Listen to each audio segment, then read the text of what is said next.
అంటే డబ్బు రాజకీయాలు చూశాను, పదవి రాజకీయాలు చేశాను, ఈ మత రాజకీయాలు ఏంట్రా భారతదేశంలో? ఒకడేమో పాస్టర్లారా, దైవజనులారా ఆలకించండి. విగ్రహారాధులకు మనం ఓటేయకూడదు, ఓటేయకూడదు. క్రిస్టియన్సే అంటాడు. ఇంకోడేమో ముస్లిం అంటాడు, పార్టీలోనే ముస్లిం పెట్టుకుంటాడు, మోడీకో హటావ్ అంటాడు. వాడికి ఏమీ అవసరం లేదు, మోడీకో హటావ్ బస్. సో వీళ్ళు మతపరంగా ఉంటే ప్రాబ్లం లేదు, బట్ మనం మతపరంగా ఉంటే మాత్రం అంధభక్తులమా? ఈ మత రాజకీయాలు ఏంట్రా బాబు, ఆపండ్రా. మీరు ప్రధాని ఎవరైతే బాగుంటుంది ఒక్క సెకండ్ చెప్పండి. అయినా ఒక్క సెకండ్లో ఎలా చెప్తారు భయ్యా?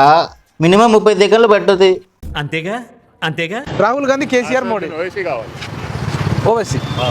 భాయ్ భారతదేశం ఎటైనా మునిగిపోని భాయ్, మనకి కావాలి ఓవైసీ. ఓవైసీ కావాలంట, ఈయనకి ఓవైసీ కావాలంట. బ్రెయిన్లో అసలు బుర్ర ఉందా లేదా ప్లే గ్రౌండ్ ఉందా? ఏందయ్యా ఇది? వయసుకి 62 ఏళ్ళు వచ్చాయి వీడికి, బ్రెయిన్లో బ్రెయినే లేదు. ఎందుకు సార్ ఒక్క రీజన్ చెప్తారా? ఆయన మంచి చేస్తారంట, స్ట్రేట్ ఫార్వర్డ్ మాట్లాడతాడంట.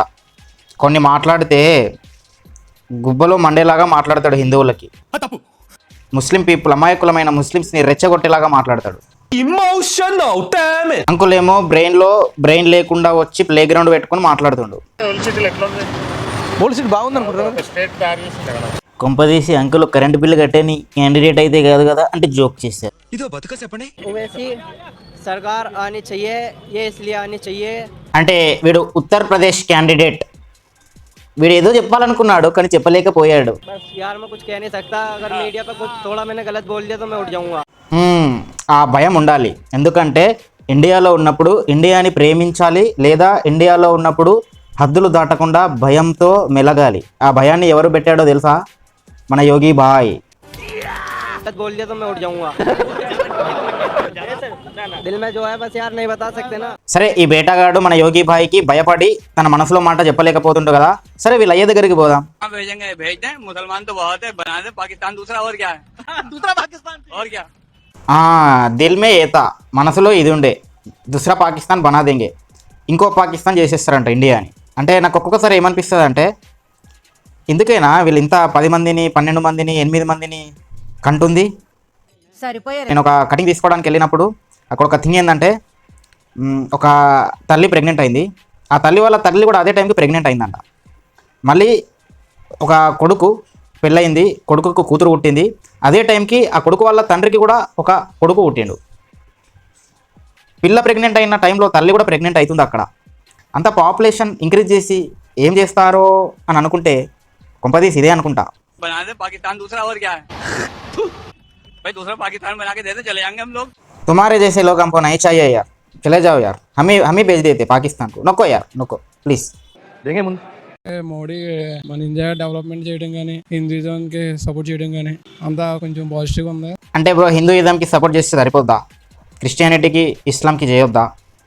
అంటే నాకేమనిపిస్తుంది అంటే, బీజేపీ ఇదే సెక్యులర్ పార్టీ, కేవలం హిందువులకే కాదు వాళ్ళకు కూడా సపోర్ట్ చేస్తుంది. ఇది మీరు నమ్మాలి.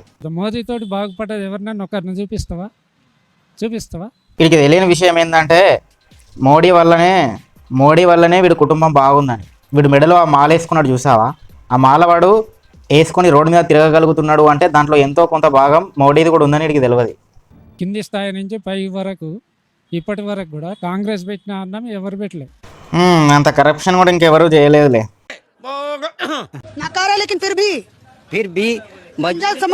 मजबूरी के तहत इंसान क्या नहीं कर सकता. ఈ ఎర్రిహుగ్గాడు ఏమంటుండంటే, కాంగ్రెస్ లో ఎంత యూజ్లెస్ క్యాండిడేట్ అయినా ఉండని, వాడు ఎంత ఎర్రిపోయినా కానీ మేము వాడికే ఓటేస్తాం అంటుండు. అంటే వాడు క్లారిటీతోనే ఉన్నాడు భయ్యా. వాడి మదర్సా వాడికి నేర్పినట్టే దాన్నే ఫాలో అవుతున్నాడు భయ్యా.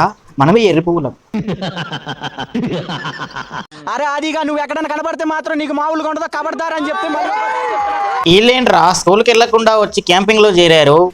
నాకు ఒకటి అర్థం కాక అడుగుతాను, జగన్ అన్నకి ఇంత పిల్ల పువ్వుల ఫాలోయింగ్ ఏంటి ఈ మధ్య? అంటే ఫ్యాన్స్ సెలబ్రిటీలకు ఉంటారు, హీరోయిన్లకు ఉంటారు, ఇన్స్టా పిల్ల పువ్వు సెలబ్రిటీలకు కూడా ఫ్యాన్స్ ఉంటారని విన్నా. సీరియల్ యాక్టర్లకు ఉంటారు, స్పోర్ట్స్ ఆడే వాళ్ళకు ఉంటారు, క్రికెటర్స్కి, హాకీ ప్లేయర్స్కి, ఫుట్బాల్ ప్లేయర్స్కి, బాక్సింగ్, యూఎఫ్సి, ఎంఎంఎఫ్ వాళ్ళకి ఫ్యాన్స్ ఉంటారు, డబ్ల్యూడబ్ల్యూఈ వాళ్ళకి ఫ్యాన్స్ ఉంటారు. పొలిటిక్స్లో కూడా ఫ్యాన్స్ ఉంటారా? మళ్ళీ పీకిందేమీ లేదు అక్కడ. मोदी को छोड़े कोई भी आ जाओ लेकिन అంటే వీడు ఏమంటుండంటే మాకు మోడీ వద్దు అంతే, ఎవరు వచ్చినా ఓకే మోడీ తప్ప అని అంటుండు. అదే ఒక హిందువుని అడిగితే నాకు ఫుడ్ లేదు, లోన్స్ లేవు, ఎంప్లాయ్మెంట్ లేదు, మెడికల్ ఫెసిలిటీస్ లేవు అని అంటుండే. వాడు హెల్త్, ఎడ్యుకేషన్, ఎంప్లాయ్మెంట్ ఇదంతా పక్కన పెట్టి నాకు మోడీ వద్దు అంతే అని అంటున్నాడు. ఈవెన్ నా ఫ్రెండ్స్ కూడా ముస్లిమ్స్ ఫోన్ చేస్తే మాట్లాడితే మోడీ వద్దురా మాకు, మోడీ వద్దంటున్నారు. అరే మోడీ ఏం తప్పు చేశారా అంటే ఆన్సర్ ఉండదు మళ్ళీ. అరే ఆఫ్ఘనిస్తాన్, పాకిస్తాన్, బంగ్లాదేశ్ ఐడియాలజీ ఇండియాలో ఉంటే మర్డర్లు, రేపులు ఎక్కువ జరుగుతాయి, వాళ్ళు ఇండియాలో ఉండి ఇండియాని హేట్ చేస్తారు, అటువంటి వాళ్ళ ఐడియాలజీ ఇండియాకి వద్దు, వాళ్ళకి అక్కడ ఫుడ్ లేదు, మళ్ళీ వాడు ఇండియాకి వచ్చి బిచ్చమడుక్కుంటే మా దేశం బిచ్చగలలాగా తయారైపోతుంది. ఇప్పుడు యూఎస్ పోవాలంటే ప్రతి ఒక్కడికి మినిమం క్వాలిఫికేషన్ ఉంటేనే యూఎస్ గవర్నమెంట్ రాణించుకుంటుంది. అలాగే ఇండియాకి రావాలంటే మినిమం క్వాలిఫికేషన్ ఉన్నోడే రావాలి, ఎవడు పడితే వాడు వచ్చేయడానికి ఉండొద్దు అని నేను చెప్పాను. దానికి ఆన్సర్ ఉండదు వాళ్ళ దగ్గర. మళ్ళీ పాపులేషన్ కంట్రోల్ చేద్దాం రా, ఎంప్లాయ్మెంట్కి అది కూడా మెయిన్ రీజన్ రా బాబు, ఇద్దరినే కనండి రా అంటే మా ఇష్టం, మేము 10 మందినే కంటాం అని అంటారు. మరి సివిల్ కోడ్ రా, అందరికీ ఒకటే యూనిఫామ్ ఉండాలిరా అంటే వద్దు మాది సపరేట్ అంటారు. అరే మళ్ళీ మీరే అన్నీ సపరేట్ అంటున్నారు, మీకే అన్నీ మా ఇష్టం అంటున్నారు, మరి మేము కూడా మా ఇష్టం అంటే తప్పేముందిరా అంటే లేదు మీరు అందుభక్తి అంటారు. యావా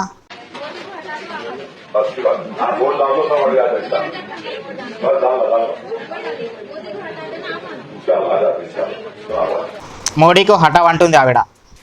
అరే అంత కోపం ఏంట్రా మోడీ మీద వీళ్ళకి, నాకు అర్థం కాదు. అంటే వీళ్ళకి కాంగ్రెస్ గవర్నమెంట్ ఉన్నప్పుడు సపరేట్ చట్టాలు ఇచ్చింది, పక్కుబొడ్డు ఇచ్చింది, సపరేటు నియమ నిబంధనలు ఇచ్చింది, ఈవెన్ రిజర్వేషన్స్ కూడా ఇస్తుంది. వాళ్ళ పాపులేషన్ ఇంక్రీజ్ అవ్వడానికి ఎవ్రీథింగ్ కాంగ్రెస్ హెల్ప్ చేసింది కాబట్టి వాళ్ళు మాకు కాంగ్రెస్ కావాలి అంటారు. కాంగ్రెస్ ఉన్నప్పుడే వీళ్ళు అంతా చేశారు, అన్నీ సపరేట్గా తీసుకున్నారు, అందుకే మోడీని హఠావో అంటున్నారు. మళ్ళీ ఆవిడొచ్చి డైరెక్ట్ మోడీకి హఠావ్ తుమాజావ్ అంటుంది. ఇంకా వీడే డైరెక్ట్గా పిఎం అయ్యాడు అనుకో, ఈ మన దేశ పరిస్థితి ఏంట్రా కమెంట్ చేయండి. మోడీ అయితే మొత్తం ఇంకా జిఎస్టీస్ పెంచుతాడు, అన్ని చేస్తాడు, ఇంకా అంతే, అయినా సరే అతనే అవుతారు. మరి మోడీయే ఎందుకు వస్తున్నాడు అంటే వీళ్ళు ఎట్లా చేస్తారంటే మోడీనే తీసుకొచ్చి జిఎస్టీ పెట్టాడు అని అనుకుంటారు. మోడీ కింద వేల మంది ఉంటారు, వాళ్ళందరూ కలిసి ఒక నిర్ణయానికి వస్తే దానికి మోడీ అప్రూవల్ ఇస్తాడు అంతే. అదేం జిఎస్టీ మోడీ తెచ్చి పెట్టలేదు. మళ్ళీ ఎంఆర్పి ప్రైస్ పైన జిఎస్టీ ఉండదు, ఎంఆర్పి ప్రైస్ పైన జిఎస్టీ పెట్టి వీళ్ళు అమ్ముకుంటున్నారు కొంతమంది దొంగల అట్లా. And tax on tax things ఏవైతే ఉంటాయో దానికి జిఎస్టీ ఇంకా తక్కువ చేస్తుంది వాటిని. ఈ జిఎస్టీ వల్ల బెనిఫిటే కానీ లాస్ లేదమ్మా. మరి ప్రభుత్వం స్ట్రాంగ్గా ఉండాలంటే ట్యాక్సులు కట్టాలి కదమ్మా, ట్యాక్స్ బదులు జిఎస్టీ కూడా యాడ్ అయితే మంచిదే కదమ్మా అట్లా. అంతగానే చేసినా చేయకపోయినా జనాలందరూ పిచ్చోళ్ళు కాబట్టి మోడీనే వస్తాడు అంతేగా. ఏరా ఇంత లిటరేట్ ఉంది ఏంట్రా మన దేశంలో, దీనమ్మా ఏ రాజకీయ నాయకుడు ఎట్లా పనిచేస్తున్నాడో కూడా తెలుసుకోకుంటున్నారు ఏంట్రా. అంటే ఈడు పిచ్చోడు, జనాలందరూ పిచ్చోళ్ళు కాబట్టి మోడీ వస్తారంట. వాడికి తెలియని విషయం ఏంటంటే వాడే పెద్ద పిచ్చోడు, వాడే ప్రూవ్ చేసుకున్నాడు చూడండి. ఫస్ట్ ఆఫ్ ఆల్ గవర్నమెంట్ అనేది ఉండకూడదు, ఎవరికి వాడు ఉండాలి, ఎవరి లైఫ్లో వాడు హీరోగా ఉంటే. అరే నువ్వు అప్పుడు ఏమన్నావురా, జనాలందరూ పిచ్చోళ్ళు కాబట్టి మోడీనే వస్తాడు. అర్థమైందా ఎవడు పిచ్చోడో. గవర్నమెంట్ అనేది ఉండకూడదు, ఎవరి లైఫ్లో వాడు హీరోగా ఉంటే. అంటే ఇది ఏమైనా సినిమా అనుకుంటున్నావు ఏంట్రా, ఈ అందరూ హీరోలే ఉండడానికి ఎరిపోవా. అబ్బా అసలుకి జగన్ సార్ సింహం, నువ్వు పిల్లి నువ్వు సింహం కాబట్టి సింగిల్ గానే వచ్చింది ఎక్కడైనా. అక్క 3 పార్టీలు వేస్ట్ అక్క. అంటే జగన్ అన్నని ఎవరు మెచ్చుకుంటారో మెచ్చుకోరో నాకు తెలియదు కానీ పిల్ల పువ్వులు మాత్రం బాగా మెచ్చుకుంటున్నారు. మేబీ ఫ్రీ ట్యాబ్ కూడా ఇచ్చారు, అది కూడా రీల్స్ చేసుకోవడానికి ఇస్తే పిల్ల పువ్వులు అందరూ ఫ్యాన్స్ అయి కూర్చున్నారు జగన్ అన్నకి. మొత్తం పిల్ల పువ్వు. జగన్ సార్ ఉన్నప్పుడు ఎంత బాగుందో పరిపాలన. నాకు 15,000 ప్రతి ఇయర్ కి 15,000 వస్తున్నాయి. ఏంటి జూమ్ చేయరా, ఈవిడ చెప్తా ఉంటే ఆవిడ ఎందుకు నవ్వుతుంది అక్కడ, ఎందుకు నవ్వుతున్నావు నువ్వు. పవన్ కళ్యాణ్ సార్ మీకు ఇప్పుడే చెప్తున్నా, మీరు యాక్టర్, సో యాక్టింగ్ చేసుకోండి, రాజకీయాల్లో మీకు అనవసరం కూడా. నువ్వు కూడా వెళ్ళి స్కూల్కి వెళ్ళి చదువుకు, నీకు రాజకీయాలని అవసరం. ట్యాబ్ ఇచ్చాడుగా వెళ్ళి రీల్స్ చేసుకోపో, గొర్రె బిడ్డలో ఉన్నావే. నువ్వు కూడా బీజేపీ పార్టీ మతాన్ని వాడి ప్రజల ఎమోషన్స్ తో ప్లే చేస్తుంది. బీజేపీ చేస్తున్న తప్పుల్ని నిలదీస్తే దేశద్రోహులు అంటారా? ఒకప్పుడు దేశంలో ఉండే దేశద్రోహులంతా పాకిస్తాన్ జిందాబాద్, పక్క దేశంలో ఉన్న దేశద్రోహులంతా వచ్చి బాంబులు పెట్టి లేపేసేవారు. వాళ్ళకి ఎవరు శిక్ష పడేది కాదు, తొందరగా న్యాయం దొరికేది కాదు. మోడీ వచ్చాకే ఇండియాలో అడుగు పెట్టాలంటే దేశద్రోహులకి, అందుకే మాకు మోడీ కావాలి. మోడీ వల్ల ఏమైనా పెన్షన్స్ పెరిగినాయా? మోడీ వల్ల మీ పిల్లలకు ఏమైనా ఉపాధి కల్పించాయా? నిరుద్యోగం కారణంగా నేరాలు పెరుగుతున్నాయి. ఈయన చూస్తుంటే నాకు ఒక సాంగ్ గుర్తుకొస్తుంది, సాంప్రదాయిని సుత్తిని రే ఎరిహుక. మోడీ వల్ల నిరుద్యోగం పెరిగింది, చదువు మీద 18% ట్యాక్స్ పెరిగింది. Second highest tax in education. రైతుల రుణమాఫీ చేయలేదు. మోడీ గెలవాలంటే 400 ఎంపీ సీట్లు కావాలి. ఆ 400 ఎంపీ సీట్లలో ఆ 400 మంది ఎంపీలు సరిగ్గా పనిచేస్తేనే కదా మోడీ సరిగ్గా పనిచేసినట్టుంటుంది. సో ఈ 300 ఎమ్మెల్యేలు ఎవరైతే ఉన్నారో వీళ్ళు లంగా, మోడీ కాదు. వీళ్ళు లంగా, మోడీ కాదు. వీళ్ళు లంగా, మోడీ కాదు. Modi is a great man, is a bachelor, sorry is a Yogi.